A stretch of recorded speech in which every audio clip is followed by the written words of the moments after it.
Just saw Sonic Origins got an update, and considering how it's been a year and with the arrival of the Plus expansion, I wonder if they finally fixed any of the issues that were present.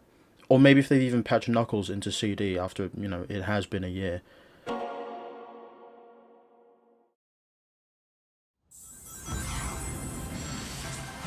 Oh, that's cool. They added the Sonic Team intro sequence into this from Frontiers.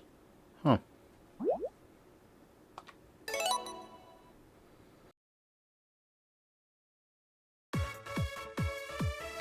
Alright, Sonic Origins. Now to head over to CD. Let's see if they've made Knuckles playable.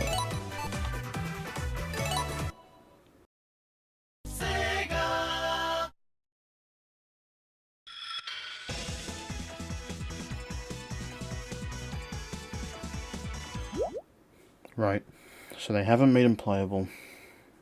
Hopefully they fixed the bugs at least, I mean, surely that's the least they can do. It's been a year, right?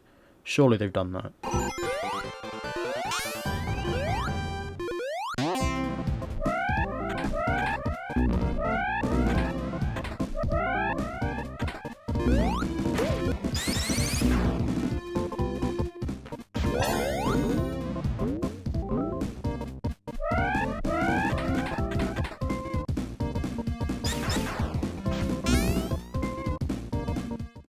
Oh man, it's only Act 1.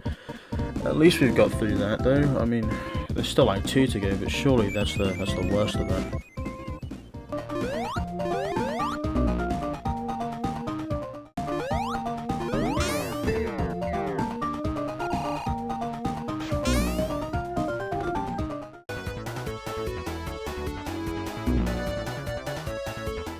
Sonic Origins is what Sega claims to be the best way to play the classic Sonic games, and it just got bigger thanks to the Plus expansion that came out a couple weeks ago. Sonic Origins is a compilation game comprising 4 of the mainline Sonic titles, including Sonic 1, Sonic CD, Sonic 2, and Sonic 3. The first 3 of those games were remastered in 2011 and 2013 respectively, and those were done by Christian Whitehead and Headcanon. With the exception of CD, these remasters were exclusively tied to mobile platforms. These games, however, have never been ported in the span of 9 years until recently, last year, it came out in the original collection of Sonic Origins.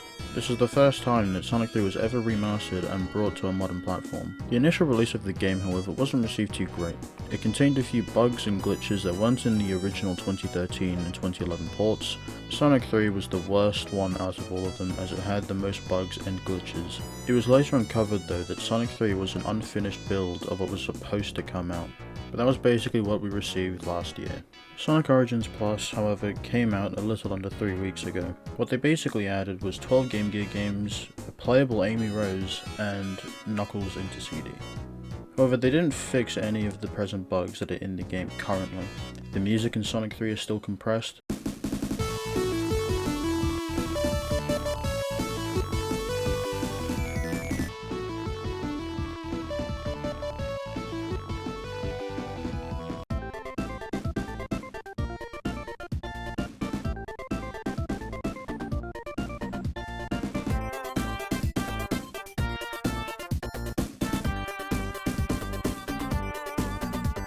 There's still collision issues, and some stage set pieces still do not work properly.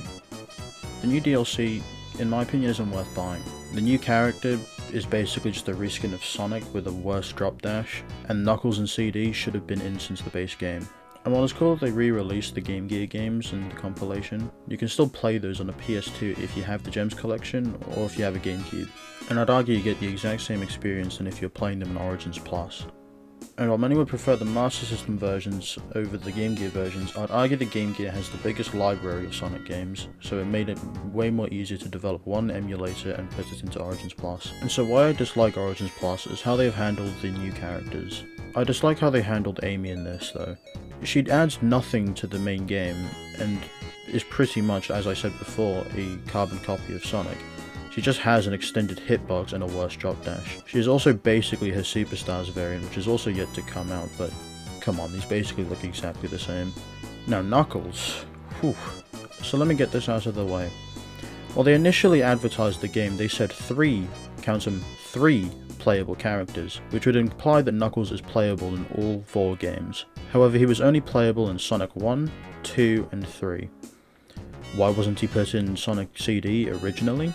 I don't know, no one knows, and it's criminal that now you have to spend $11 for what is essentially nothing new. And since we're here, let's now talk about the price. Initially, Sonic Origins was $40 and $45 for the Deluxe Edition. They then went and cut the price down to $30 for the base game and $40 for Origins Plus, which includes everything that the Deluxe Edition initially had.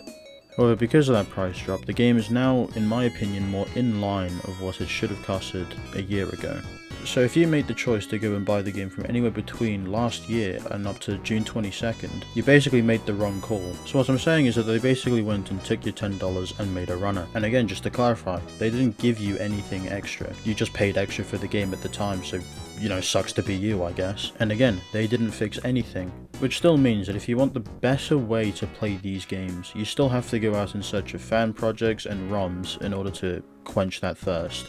So if you went and bought something like Sonic CD before it got delisted, thank you Sega, you can then mod that port into something like Sonic CD Restored, and then are able to further mod that to include something like Knuckles and a playable Amy Rose into your game. And they work way better than what Sega actually gave us. And bearing in mind that this is just one of those games, Sonic 1 Forever is able to do the exact same thing, same with Sonic 2 Absolute, and Sonic 3 Angel Island Revisited. So let's say for example you're using your mum and your dad's laptop, right?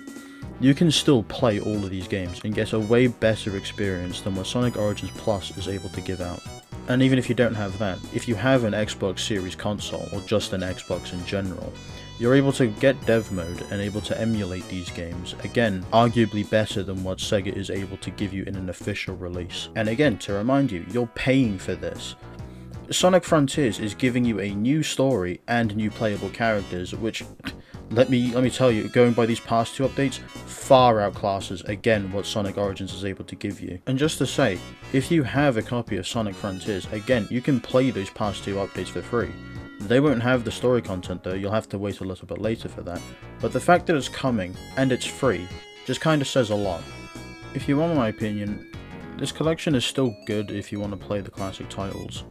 However, if you're looking to get into the Plus DLC, which I don't think you should, I reckon you should avoid that like the plague. But if you still do, just know there isn't much to be had. If you made it to the end of the video, I'd really appreciate you subscribing to my channel.